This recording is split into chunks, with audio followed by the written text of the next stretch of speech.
Hello दोस्तों, आपका बहुत बहुत स्वागत है मेरे यूट्यूब चैनल पर। तो दोस्तों, जैसा कि आप लोग को बता दें, शिक्षा मित्रों को लेकर के यहाँ पे बहुत बड़ी जानकारी निकल के आई है। क्या है, चलिए आपको पूरी जानकारी बताते हैं। इससे पहले अभी तक चैनल को सब्सक्राइब नहीं किया है तो जल्दी जाके सब्सक्राइब कर लें, बेल आइकन को प्रेस कर लें, ताकि जो भी वीडियो अपने चैनल पर डालेंगे तो उसका सीधा नोटिफिकेशन आपके पास पहुँच जाएगा। आप हमारी वीडियो सबसे पहले देख पाएंगे। जानकारी अच्छी लगे तो लाइक अवश्य कर देना। तो चलिए दोस्तों, आपका पूरा सब कुछ लाइव बताते हैं कि देखते हैं क्या जानकारी निकल के आई है शिक्षा मित्रों को लेकर के। तो आप लोग प्लीज़ वीडियो को पूरा देखना, तभी आपके सब कुछ समझ में आएगा। तो चलिए वीडियो को शुरू करते हैं। अ, सवाल आपका वाजिब है और मुझे लगता है इसका उत्तर जो है वो एक ह्यूमन नेचर से आता है। हमारे इंसानों का ये नेचर ही दोहरा रवैया है। जैसे कि मैं उदाहरण के तौर पे बोलूं कि अगर कहीं पर कोई धांधलेबाजी करता है तो हमको लगता है कि वो धांधलेबाजी कर रहा है, बट कभी हमको मौका मिलता है, जैसे हम सिग्नल तोड़ते हैं, हम बोलते हैं पुलिस वाले घूस लेते हैं, बट कभी हम सिग्नल तोड़ते हो पकड़े जाते हैं तो हम भी यही कोशिश करते हैं कि चालान ना कटवा करके कहीं घूस दे के सस्ते में निपट जाए। सरकार का भी जो आदमी है वो हमारे बीच का ही है, हमारे बीच से गया है, तो वो भी वही सारे फैसले मानेगा जो उनको अपने पक्ष में लगेंगे।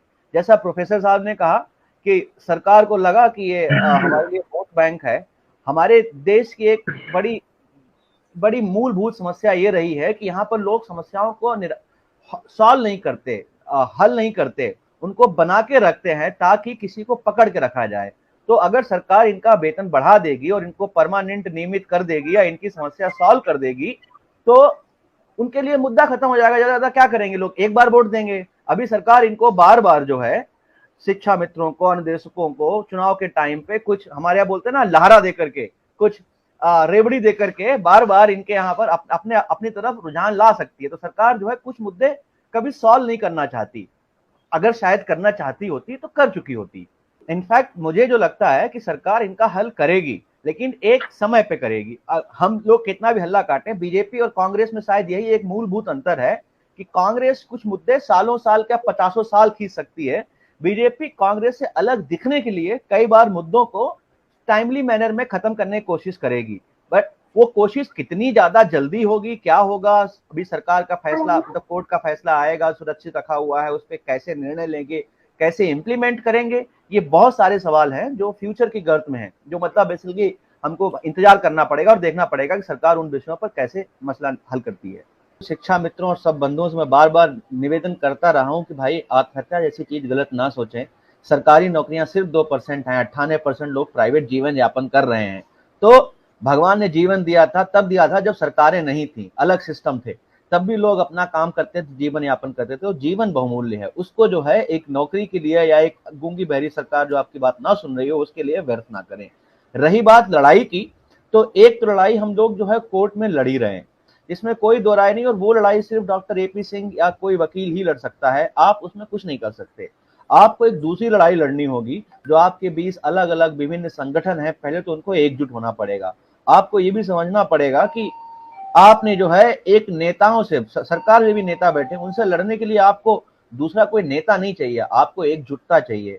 मुझे तो मिश्रा जी ये भी लगता है कि इनके जो विभिन्न संगठन हैं, इनका एक सेंट्रलाइज प्लेटफॉर्म होना चाहिए, कुछ ऐसी एक वेबसाइट बनवाओ, कुछ एक ऐसा एक सिस्टम बनवाओ जहां ये 20, 50, 30 संगठन इकट्ठे होकर के एक अपनी स्ट्रेंथ दिखा सकें।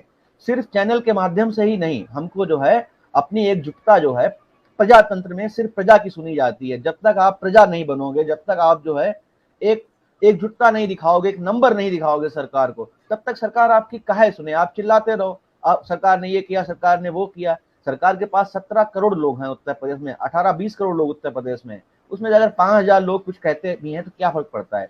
बट वही अगर 5,000 जगह 5 लाख लोग कहेंगे तो बहुत फर्क पड़ेगा।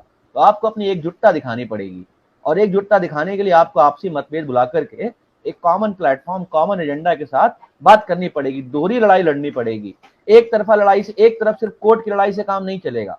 आपको जो है हो जरूरत पड़े तो जमीन पर लड़ो, अपनी एकजुटता दिखाओ। और जैसा हमारे एक बार डॉक्टर राजा त्रिपाठी कह रहे थे कि पैदल मार्च करो, जो कि भारत में बहुत जागरूकता के लिए बहुत सही चीज है। तो मैं भी अगर जरूरत पड़ती है, मैं मिश्रा जी से निवेदन करना चाहता हूं कि अगर जरूरत हो कहीं किसी किसी किसी टेक्निकल चीज की, क्योंकि मैं एक टेक्नोलॉजी की कंपनी चलाता हूं, मैं हर तरीके से सक्षम हूं, मैं आप लोगों की मदद करने को तैयार हूं। जानकारी अच्छी लगी हो तो लाइक कर लेना, चैनल को सब्सक्राइब अवश्य कर देना। तो चलिए दोस्तों, अब नेक्स्ट जो जानकारी मिलेगी वो हम अगली वीडियो में बताएंगे।